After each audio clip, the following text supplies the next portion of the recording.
Yes. Thank you, Dr. Vikram. Thank you, Agnivesh and Dr. Siddharth, for giving me this opportunity to share my experience of knee examination with our residents at Apollo Hospitals, Navi Mumbai. Now, as you know, knee joint is one of the important joint, and we need to plan systemically for examination to arrive at a correct diagnosis. We also need to understand patient's need and concern, then formulate the treatment plan. And basically, a good examination is to do good examination, we need to understand the anatomy and pathobiomechanics of the knee joint. As you know, knee joint is the biggest synovial joint in the body, and it has a very bulky muscles in the front and back, and there are articulation between the femur and tibia and the patella and the upper end of the lower end of the femur. And there are fibrocartilaginous structures in between the two bones like menisci, which helps you in distributing the load and which also gives additional stability to the joint. If you see, main stability to this joint is given by a lot of ligaments. There are two ligaments in the center. They are a cruciate ligament and two on either side. They act as a pillar. They are collateral ligament. On posterolateral corner, you have a popliteal ligaments and you have a popliteus muscle, which gives additional stability to the knee joint there. Now, most important part of examination is you should be a good listener. You should listen to the patient's problem, concern, and what he needs, and that also gives a confidence to the patient that this doctor is going to do justice to me after he examines me. Now, when you have to examine a joint, you always need to take into account the normal joint also. You have to understand that sometimes there is no pathology in the knee. Patient just presents to you with the pain at the knee, but primary pathology lies in the spine or in the hip. That also we need to keep in the mind. And in addition to examining knee, we have to keep eye and you have to keep your examination directed towards the spine and the hip joint. And your examination has to be very gentle, and so as to avoid the injury and give more pain to the patient, especially in the trauma cases where patient's knee is already swollen and painful, and if you try and push and give him pain, patient may not be comfortable and patient may not agree to that. As far as knee is concerned, chief complaints may be pain, swelling, stiffness, mechanical disorders, and instabilities like locking, giving way, and click or crepitus or adventitious sounds around the knee joint. Another presenting feature may be a limp, or there may be a lot of deformities that we are going to see subsequently. In addition to limb length discrepancy, and all this may lead to some impaired function. Now, pain history is very standard as we see in the undergraduate days, where duration, onset. From our point of view, like you say, inflammatory conditions, pain will be more in the morning time. So they will have more morning stiffness presentation. In the degenerative conditions, pain will be less, pain will be more at the end of the day or after the exertion. And here, hip pain may radiate to the knee because of the common nerve supply of biobturator and femoral nerve. Now, various deformities can be seen at the knee joint, from genu valgum to varum to recurvatum. In addition, there may be a swelling, there may be a dislocation of the patella. And we have to keep in mind all these deformities when you take into account the history part of the clinical examination. Limb length discrepancy, as we already know, that there are various causes around the knee which can lead to limb length discrepancy, like epiphyseal injuries, or maybe a tumor, or maybe some growth arrest at the epiphyseal plate. This can give rise to a limb length discrepancy, or there may be a secondary to some congenital anomaly in the extremity. They also can give rise to a discrepancy. Now, this is another important slide which gives you, on the history itself, you get a lot of information, like how patient is walking, whether he is using some walking aid like a crutch or a support of a walker, or whether he is using any brace, or whether his walking is restricted or unrestricted, whether he needs a support, and whether he is able to sit cross-legged, whether he is able to sit in the squatting position, whether he is able to sit in the prayer position. Like on the history itself, you can rule out, like suppose somebody is sitting in cross-legged position, definitely it rules out the major chunk of pathology in the hip and knee both. If patient is sitting, like a condition of avascular necrosis, patient will have a first presenting symptom where patient will give you history that he is not able to sit cross-legged for the food. So this history will tell you image lot of things, and you can correlate accordingly and plan your examination. Now we are in the COVID era where fever is very important. For our knee also, fever is important. You have a lot of conditions which can present with a fever, like an infective pathology in and around the knee joint can have a fever, and we have to take into account this clinical symptom. Now trauma is most important for orthopedic surgeons, and history of trauma gives you a lot of information that whether patient had a fracture because of trauma or injury, or whether patient had some soft tissue injury, or whether patient had some ligamentous injury. So simple history that patient had an accident or injury and patient could stand and walk after the injury gives you information that definitely trauma was not significant to cause injury to all these things.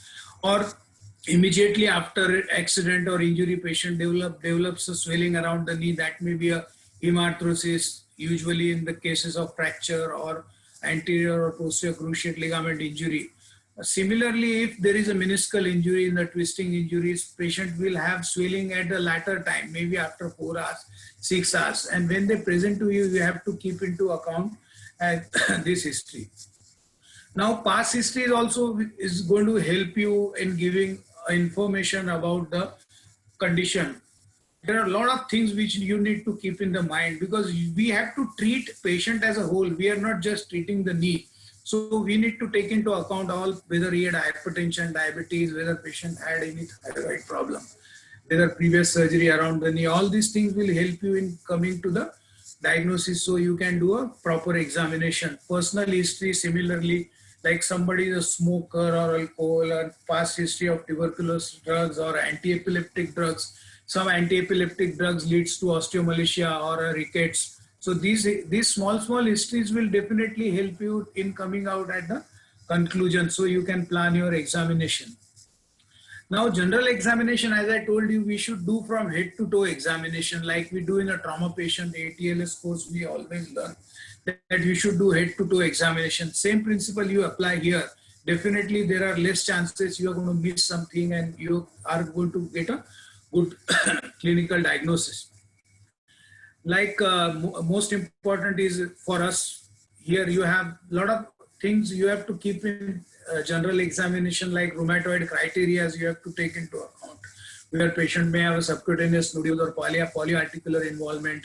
Similarly, a patient of rickets can present with a Tevez head or ricketic rosary or Harrison sulcus, widening of metaphysis. These things we can miss if we don't expect and we don't evaluate these things. Similarly, neurofibromatosis, a simple caveolate spot or axillary flakes or subcutaneous swellings around the extremities. This can give you idea about the neurofibromatosis. These patients may have involvement of the spine and also present with a scoliotic deformity or a pseudoorthosis of the tibia. Similarly, psoriasis-like condition can give rise to nail changes or heel changes. Ankylosing spondylitis, which we see very commonly in our side, where you have some eye changes, chest expansion, patient will have a stiff back and neck, Chauver's test may be positive. These things will definitely help. Like post-polio residual paralysis, we may not get the history of polio vaccination, but definitely patient will have a pure motor type of involvement, non-progressive, and it has a typical presentation where you have a lower limb deformities. Cerebral palsy also has a similar type of presentation, where patient may present with some deformities like a crouching gait or non-progressive neuromuscular disorder. Now we have to come to a probable diagnosis based on the history, like whether there is a traumatic, whether it's a neoplastic or infective, inflammatory. Once you get this information on your history, it is very easy for you to plan your treatment. It is very easy to plan the further examination of the joint. So in summary of history, whether it's a chronic or acute, whether it's progressive, non-progressive, monoarticular, poly, or probable etiology from that list what we have seen, And also we need to understand patient demand and need and why patient has come to us for now, and that will help you in doing the proper examination. Sometimes this patient may come with some walking aids like or some splints. They will also give you a fair idea how significant is his disability. Similarly, patient may have some old prescription which also we need to evaluate. That will also give you idea. Now when you start examination, basically we need to start with the inspection. Inspection can be done as soon as patient starts walking inside your room, inside your consultation room or in your examination room. Once you know whether patient is walking with an antalgic gait, whether it's a painful or not painful, whether there are any deformities at the knee or ankle or at the hip joint, whether both shoulders are at the same level, whether there is any more deformity at the foot. Now, when you start inspection, you have to start in the standing position from the front, from the side and from the back. From the front, whatever you see, you have to see and describe. You see for the scar, sinuses, you see for any swelling in and around the knee joint or in the lower extremity. You see whether there is any deformity at the knee or around the knee, whether there is a varus or valgus or whether there is a wasting of quadriceps or a calf muscle, there is any pulsatile swelling. Then you also you see the medial longitudinal arch, whether the medial arch is obliterated, whether there is any planovalgus deformity. From the lateral side, you can see flexion deformity at the knee or hyperextension deformity or recurvatum deformity. Similarly, you can see from the lateral side, the head of the fibula or patella. Also, you can see, or iliotibial band also you can see from the lateral side with some swelling and issues. When you examine from the back, again you see shoulder, both the levels, spine also you can see there is any scoliotic or any kyphotic deformity in the spine. Iliac crest, gluteal fold, you can see popliteal region, whether there is any swelling, whether calf muscle there is any swelling or whether there is any pulsation around the popliteal region. And also you see the hind foot, whether there is any deformity in the foot. Sometimes the knee deformity can lead to some varus or valgus foot deformities, and these are all secondary to the knee deformities. And this popliteal region may have some cystic swelling like a Moran-Backer cyst or semimembranous cyst. Now, once you finish examination in standing, ask patient to sit on the couch and you see again from the front, whether most of the time, again you see scar, sinus, skin changes or any redness in some infective or inflammatory condition.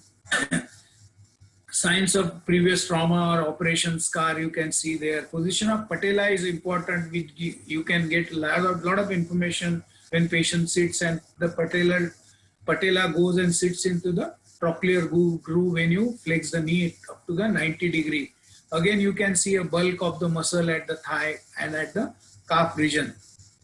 Most of the time, the deformity, if it is in the femur, like genu valgum or varum, they can disappear once you flex the knee. That gives you idea that deformity of this particular patient is in the lower end of the femur and it's not in the joint or it's not in the tibia. Similarly, you can see the torsion, internal or external torsion. Once you finish examination in sitting, you can ask patient to lie down and again examine in the supine position. Again, same thing, you have to see whether there is any fullness in the suprapatellar region or there is any swelling there. You again see tibial tuberosity, same wasting scar, and you can make patient prone and you can again evaluate the popliteal region, calf region and the thigh. Once you start palpation, initially you have to just see the local temperature.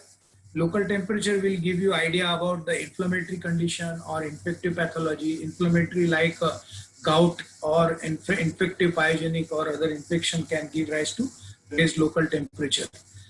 Joint line tenderness, you flex the knee joint into 90 degree and palpate the joint and then go on palpating from medial to lateral side. You have to make a systematic plan so you don't miss out on any anatomical structure for palpation. So you make it a habit that you start palpation from medial and then go laterally. Once you finish this, then you come from superior to inferior, so you don't miss anything. From medially, joint line tenderness is suggestive of some osteoarthritis or a medial meniscus lesion or a fracture in that particular area.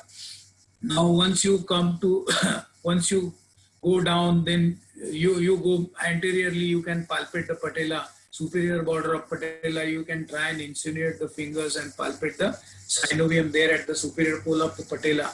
You can see whether you can, we are going to see special test for patella instability. That time you will have a detailed examination. Then you can go laterally and see for the tenderness on the joint line. And laterally, you can also evaluate the fibular head and the collateral ligament.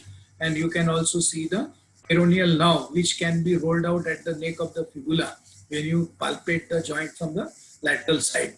When you go superiorly, you can palpate superior pole of patella, quadriceps tendon. If there is any tenderness, you would come to know that it could be because of tendinitis. When you come down at the patella, at the inferior pole of patella, you have tendinitis, then you will have a tenderness there.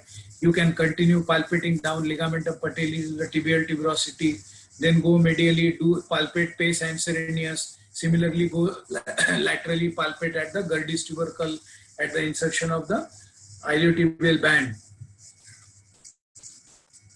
Once you finish this palpation, fibular head and laterally, you can take patient on the prone position and you can palpate on the posterior side.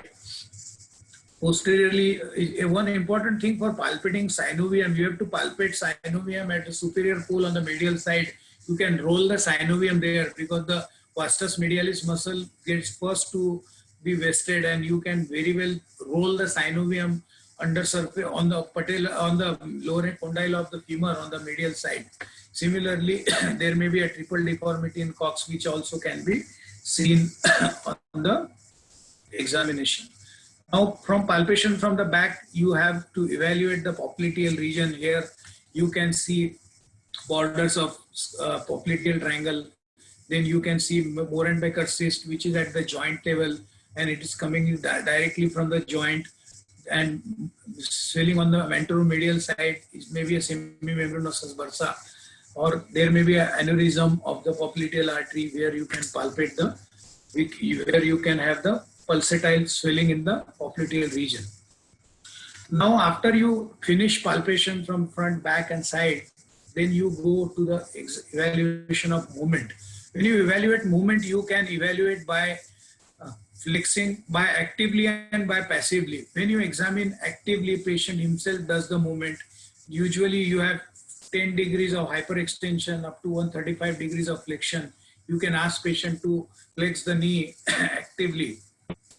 This basic knee range of movement can be evaluated by checking all these positions. Actively, you measure the distance between the ischial tuberosity or buttocks and the heel. That will give you idea about the flexion. And you can, for measuring hyperextension, put one thigh on the, or put one hand on the thigh, and then extend the, hold the great toe and extend the lower limb. That will give you hyperextension at the knee joint. And when you do this passively and actively, you have to see fixed flexion deformity. If there is a fixed flexion deformity, then you have to examine it particularly by extending, by doing a flexion at the lower limb, and you can, the deformity can be corrected.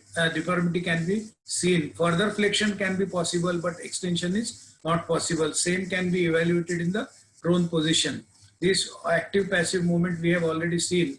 The extensor mechanism evaluation can very well be done by simply asking patient to do external active SLR.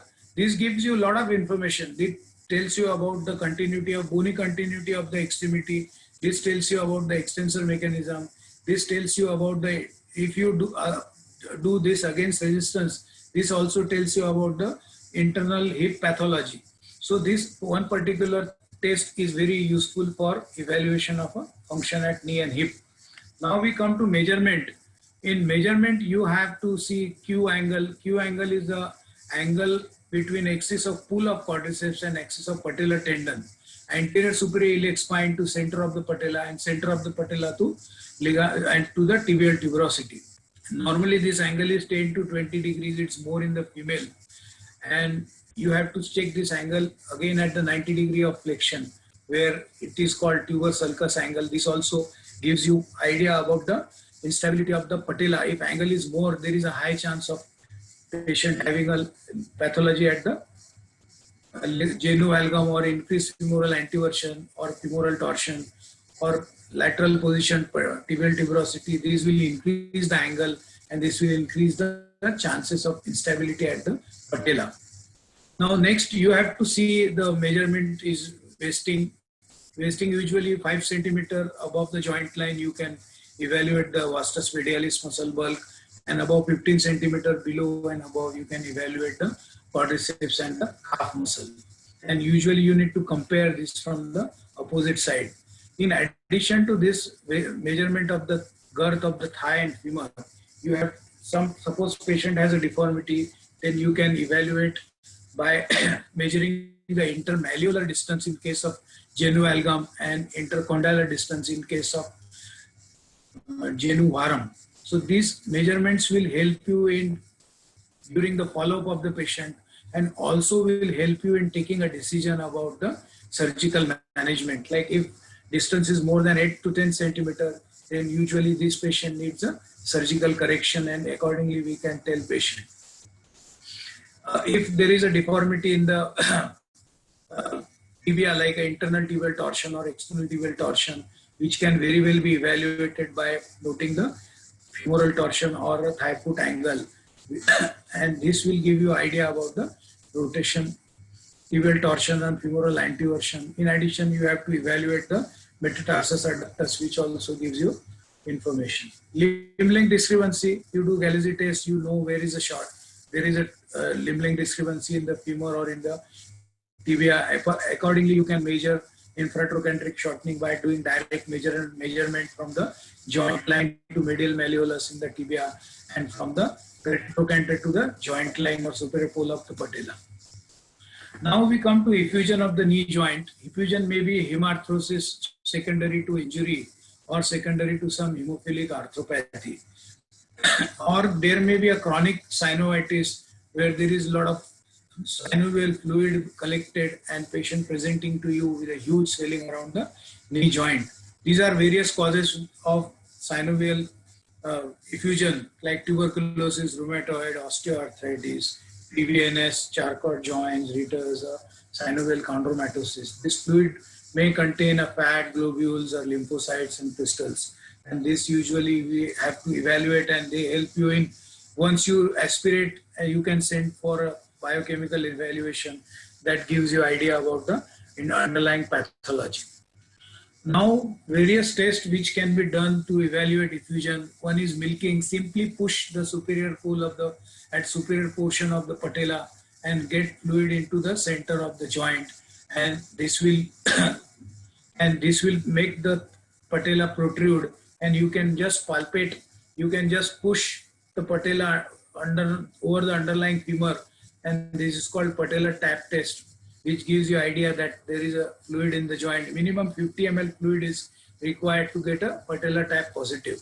Now, fluctuation test, where you do milking from above and down, and then you palpate the impulse, fluctuation or impulse from the either side. That will give you idea about the effusion in the joint. This is to be done when there is a excessive fluid in the joint. Now, patellar tracking or a J sign, like I already told you, if Q angle is more, Q angle is more, then there is a high chance that patella may subluxate laterally when you extend from the flex position. So if there is a recurrent dislocation of patella, if there is a lateral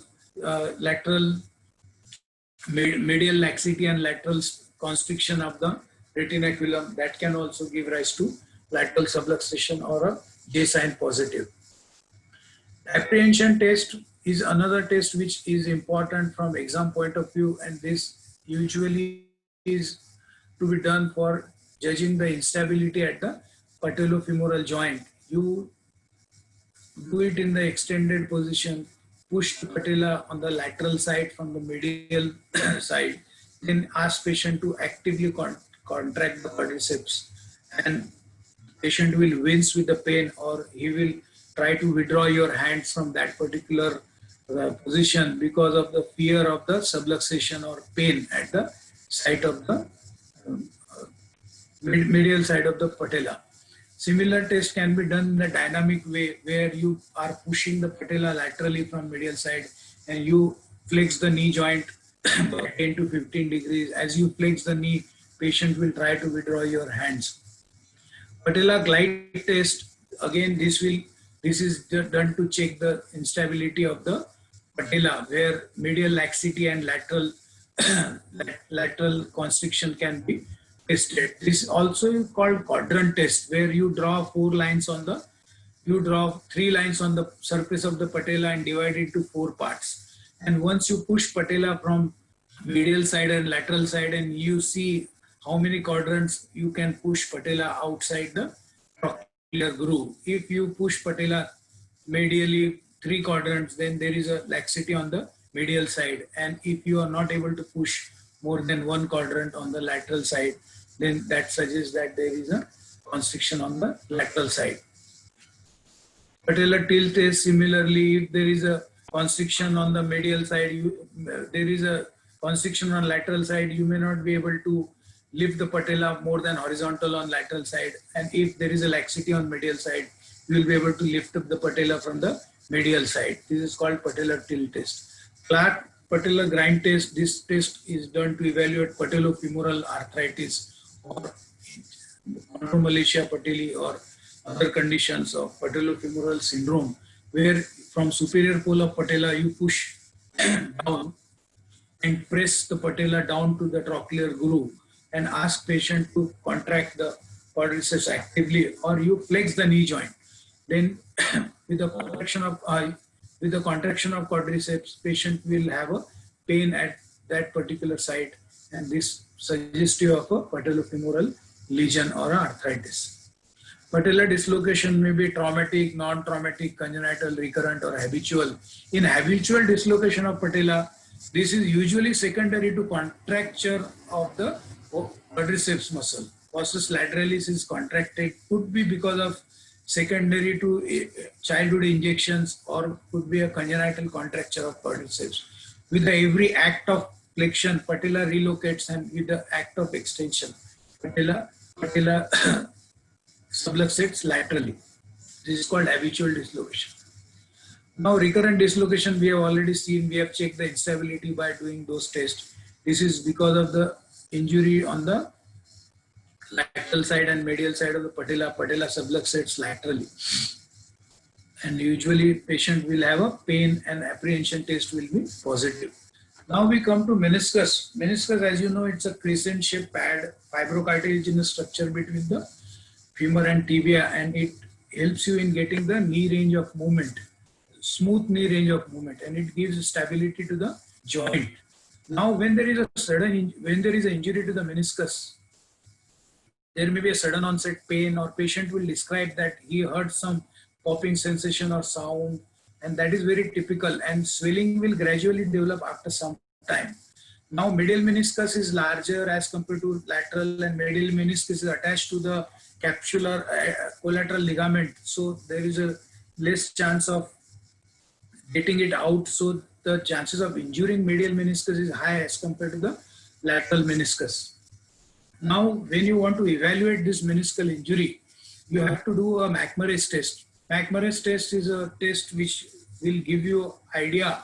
It is not a 100% sure test, but definitely it gives you idea. But most of the acute conditions, it may not be possible to do because patient has pain and patient will not allow you to do the test. But once, suppose some patient comes to you after 1 or 2 months and you want to evaluate, you can do the test. For medial meniscus, you have to apply valgus stress and you have to rotate externally.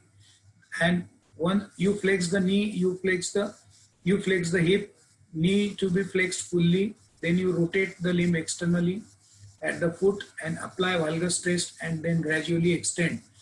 Then at the joint level, or a click or a thud or pop sound suggestive of the medial meniscus injury. Similarly, for lateral meniscus, you have to apply the varus and you have to rotate the foot internally, and extend it gradually. Same, you have to keep your index finger and thumb at the joint level to get the thud or a click or a sound. Another test which can be done to evaluate meniscus is Apley grinding test. This can also be done to evaluate ligaments of collateral ligaments of the joint. Patient is made prone and you stabilize the thigh with the help of one hand. With other hand, you pull and push. If you pull and rotate, if collateral injury is there, patient will have a pain.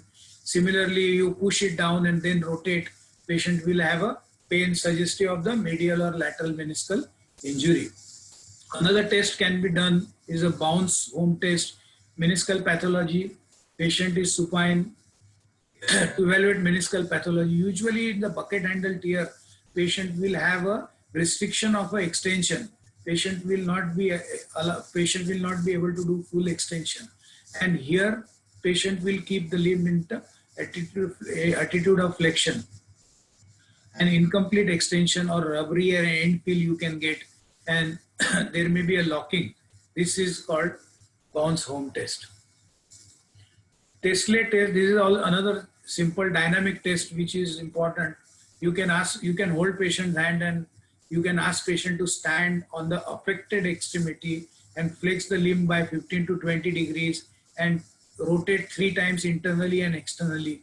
Depending on whether medial or lateral meniscus injured, patient will have a pain in that particular act. This is a dynamic test, can be done if patient allows you and patient has no pain. Now, meniscus is again a complex structure and it can be torn in various ways as you see here. But for us, medial meniscus injury is same. When you evaluate clinically, like this bucket handle tear will present to you with a restriction of extension and it will have an end point. So you will not allow you to extend it fully and patient will give you a typical history of locking of the knee joint. But by doing some manual rotating internally, externally, sometimes that particular knee can be unlocked and patient is able to extend it fully. Now, joint line tenderness is the very important landmark and sign of a medial meniscus injury, which you have to see on medial and lateral depending on the meniscus involved. And these tests will help you and guide you. Now with the advancement and availability of MRI, we directly subject patient to MRI and get the same information, and we are able to decide about the treatment plan for the meniscal injury. Another important structure which needs to be evaluated in examination is anterior cruciate ligament. Anterior cruciate ligament, as you know, it's attached from femur and lower end of the femur and upper end of the tibia and stabilizes. It goes from lateral condyle of the femur to the center of the or anterior aspect of the intercondylar eminence. Now, once this ligament is injured or ruptured, then there will be a translation, anterior translation of the tibia, and which can be evaluated by various tests. Lashman test is another important test which can be done. Patient is in supine position, knees flexed to 30 degrees. You slightly external rotate to relax your quadriceps muscle. It is a sensitive test for ACL injury detection and useful in painful condition, and even can be done when there is an injury to the meniscus. Now you stabilize your thigh with one hand and other hand you stabilize the proximal tibia. Once your femur is stabilized, you pull the tibia proximally and proximally, anteriorly and posteriorly, and see for the translation. Suppose patient is bulky, and nowadays a lot of lady orthopedic surgeons are coming, so they can do like support the knee joint from posterior aspect with the help of the left thigh, and then that makes your life easy, and then you will be able to just stabilize with the left thumb on the suprapatellar region, and you can pull the tibia anteriorly by pulling it and pushing it down. Similarly, this Lashman test can be done in prone position. You take the patient at the edge of the bed and keep it hanging like we have seen in the evaluation of flexion deformity, and stabilize the thigh, and you pull and push the tibia anteriorly, and this will give you idea about the translation. Anterior drawer test, again, this is important test which gives you idea about the anterior cruciate ligament. But this test is not possible when there is a lot of pain and swelling at the knee. If there is a bucket handle tear, this test may not be possible or may not be able to give you a good result. Here also patient is made supine, knees flexed to 45, 90 degree, hip is 45 degree. You take patient's permission and you can sit on the foot and you stabilize the foot and you hold the proximal tibia, keeping thumb at the tibial tuberosity, going it proximally, and you pull the tibia proximally. Simultaneously you have to check for hamstrings for relaxation. You have to tell patient to relax the hamstring. If because sometimes because of pain there is a lot of spasm in the hamstring, and in that case you may not get the positive result, and you translate the tibia anteriorly. Here you see your person is sitting on the foot and this is being tibia, the fingers are on the popliteal region and thumb is extending on the parapatellar region or upside, and you are pulling the tibia in the front. Pivot shift test is another important test which gives you idea about the anterior cruciate ligament. This is a very important test and gives you a good idea. This can be done. You need to practice all these tests, otherwise it's very difficult to interpret this test. This test can be done in supine position, and again examiner holds the with the left hand, examiner holds the ankle joint and rotate internally, and knee is in the extension. You with the left hand you apply valgus stress at the knee joint and then flex the knee around 30 degree. You feel a cluck or a thud sound. That is because of the relocation of the subluxated tibia. That subluxation was because of internal rotation and because of the valgus. Now once you flex the knee and at 30 degrees you find tibia is getting relocated, that suggests you about the anterior cruciate ligament injury. Similarly, you see here, you internally rotate and you apply valgus stress and you flex. At the 30 degrees of flexion, tibia relocates as iliotibial band helps you in relocating the tibia. Slocum test is again a modification of Drawer's test where you do evaluation of anterolateral or a anterolateral and anteromedial instability. You do the Drawer test in 30 degrees of internal rotation and 30 degrees of external rotation. This gives you idea about the anterolateral or anteromedial instability.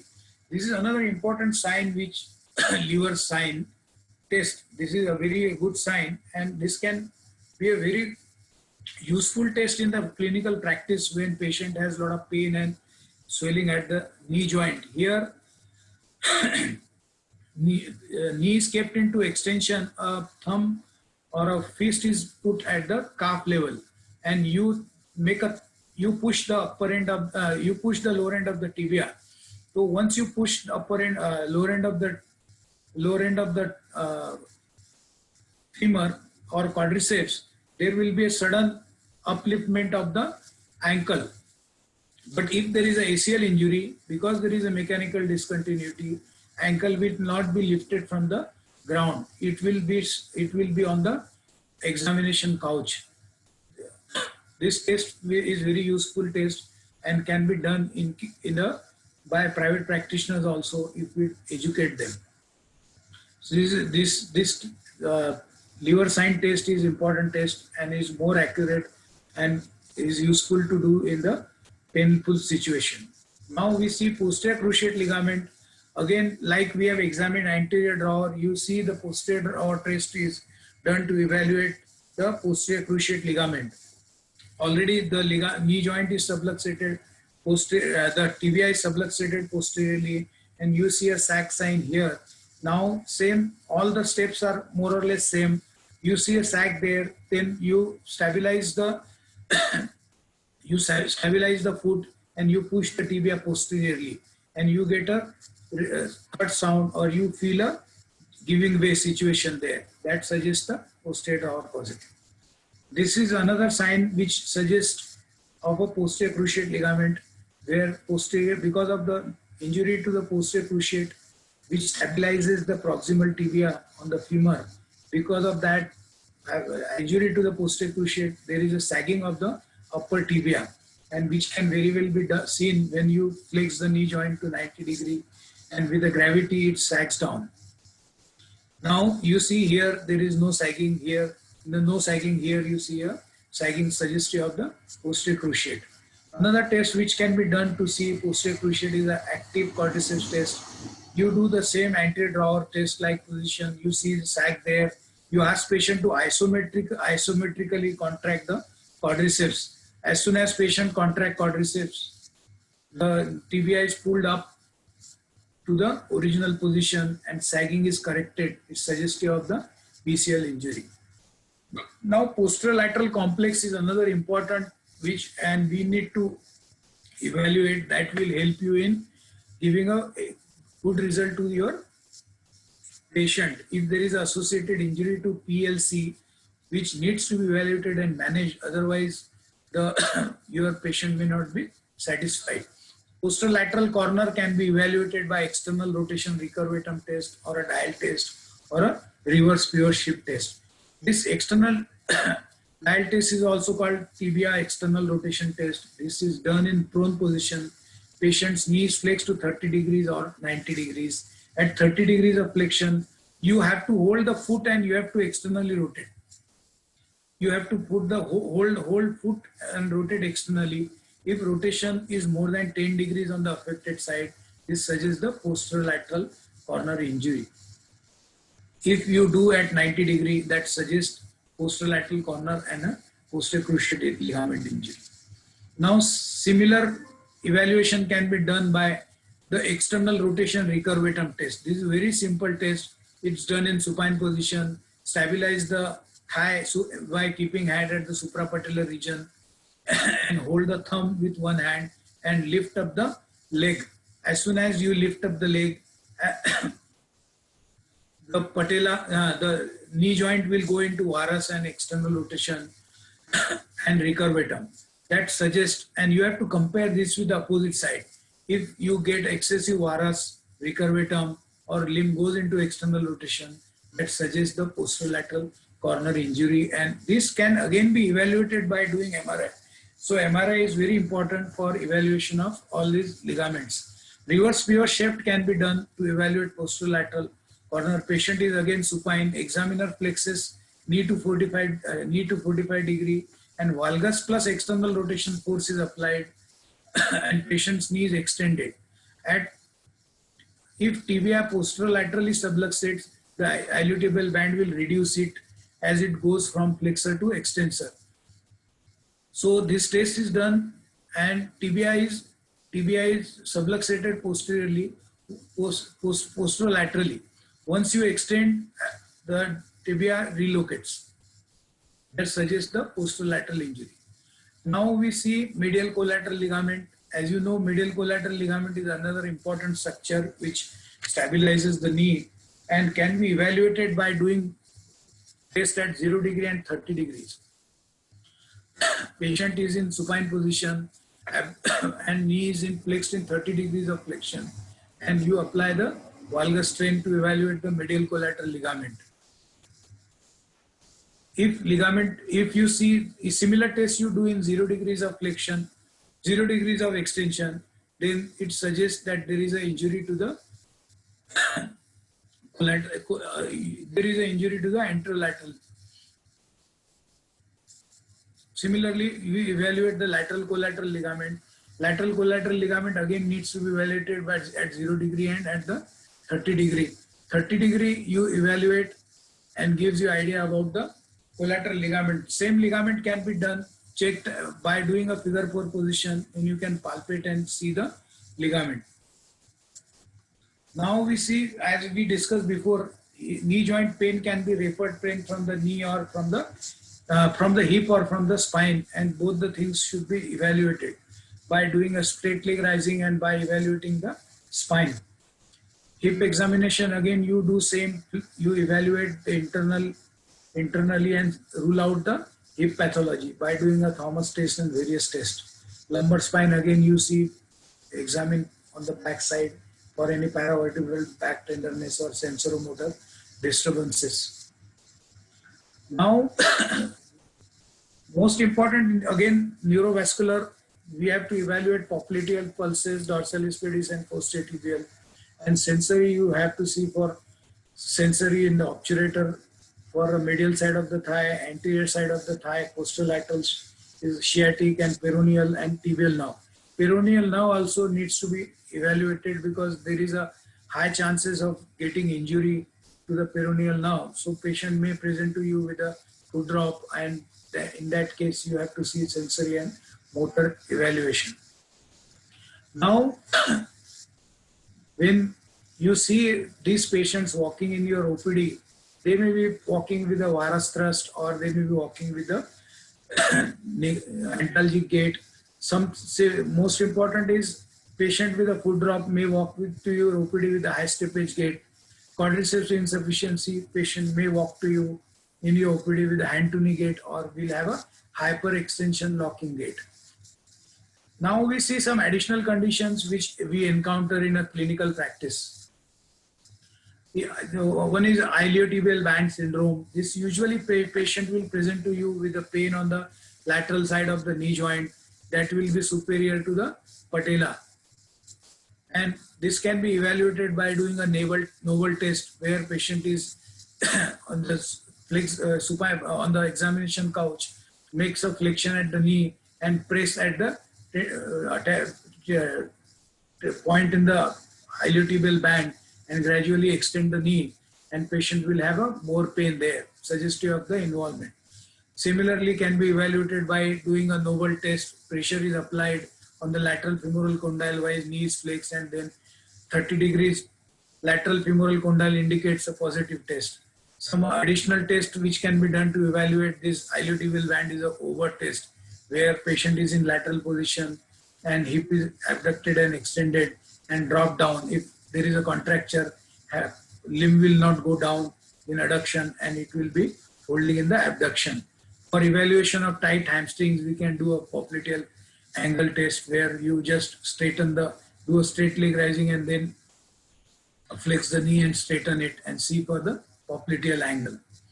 Now these are various other causes of swelling around the knee which we have seen.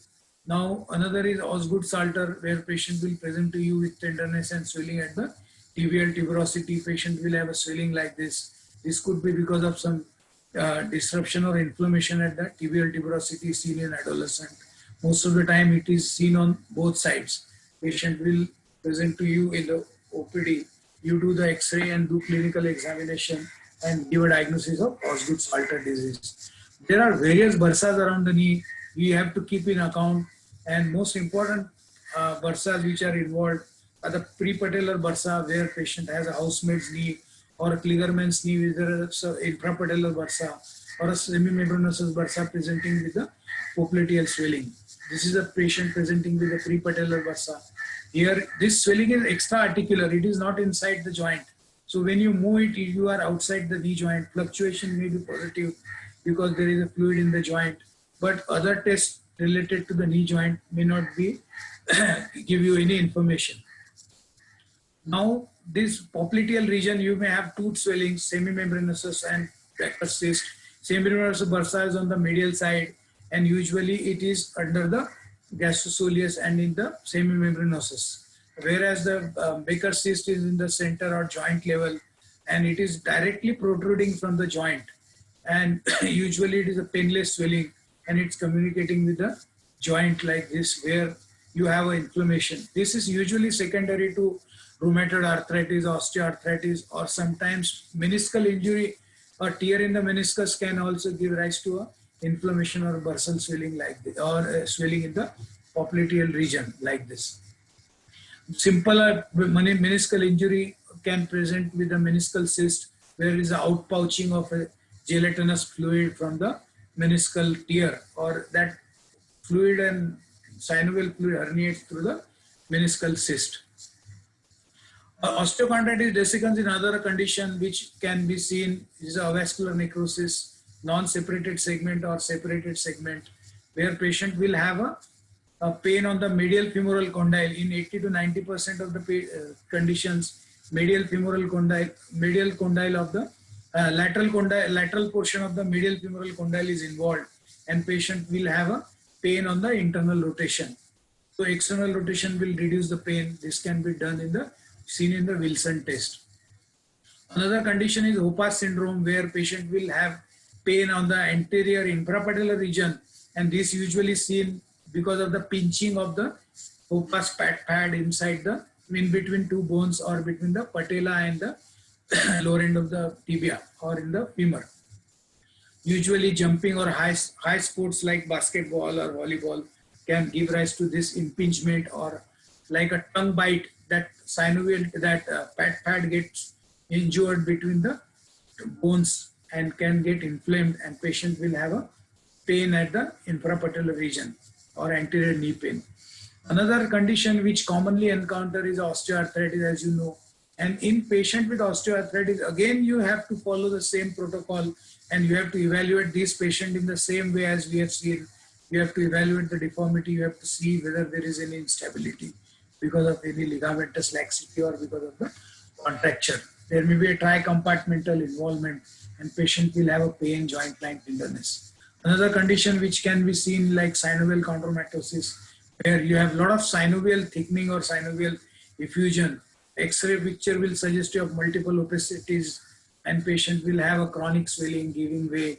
Patient will be subjected to investigation and later on can be treated. Another condition for various loose bodies like loose fragment, as you see in osteochondritis, synovial chondromatosis, or in chart or joints. These patients will present with pain, swelling, locking, giving way, and these patients needs a similar evaluation. Again, arthroscopy will be definitely useful after a MRI. Another condition which you have to keep in mind is popliteus tendinitis. Usually patient will come to you with the pain on the posterolateral aspect of the knee joint. Usually patient will walk downhill or running downhill or on bank surface. This is a very typical presentation of this particular condition. So once you know, then only you will be able to diagnose this condition. Now we have seen quadriceps contracture. The Ellis test can be done to evaluate quadriceps contracture, where patient is in the prone position. You flex the knee, and gradually flexing, if there is a contracture of rectus femoris, the hip will start moving up, and this suggests the contracture of rectus femoris. Now another thing which I thought I should mention is unhappy triad of O'Donnell, that where you have a injury to the medial meniscus, collateral ligament, and cruciate ligament, and this is because of the severe injury during the sports can lead to this injury, and this we have to keep in mind. Another thing which I thought I should discuss with you is a stress fracture. In OPD, sometimes we see a patient presenting with upper part of the tibia, posteromedially there is a stress fracture, and they present to you with a knee pain, and you have to keep high index of suspicion for diagnosing this particular patient. You can use a percussion test, or you can use ultrasound or other functional test to evaluate this particular condition.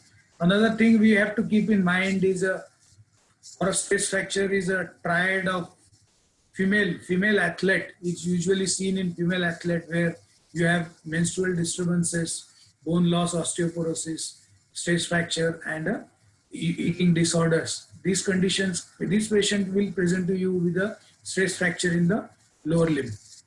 To complete examination, you must thank your patient that he allowed you, ask him to dress, and you review the relevant findings.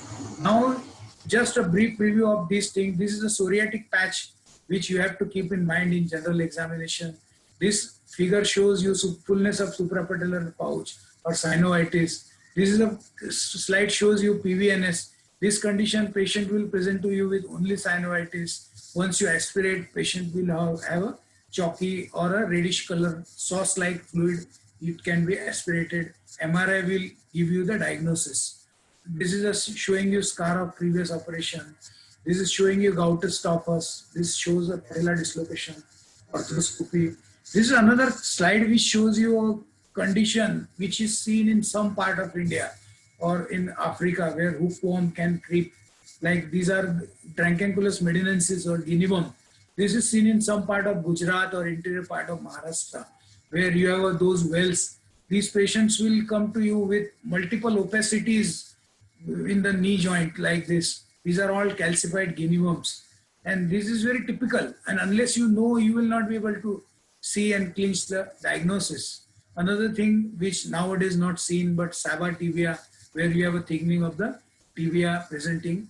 This slide shows the Charcot joint where you have totally deformed joint. And this joint, I don't know what to say. There are no ligament. You have a instability in all the planes. Doing any procedure also is difficult in these patients. So you have to keep in mind, and you have to evaluate these patients for neurology, or maybe uncontrolled diabetes can give rise to this type of picture sometimes. Nowadays we don't see much, but once on a time, this was a common presentation in OPD where post-polio residual paralysis presenting to you with a hand to knee gait or with the involvement. This cerebral palsy patient having a crouching gait, involvement of both the knees, slight hamstrings, and having the planovalgoid foot where middle arch is obliterated. Thank you very much for your patience listening. I'm thankful to Dr. Agnivesh, Dr. Siddharth for giving me this opportunity. If you have any questions, we'll take the questions.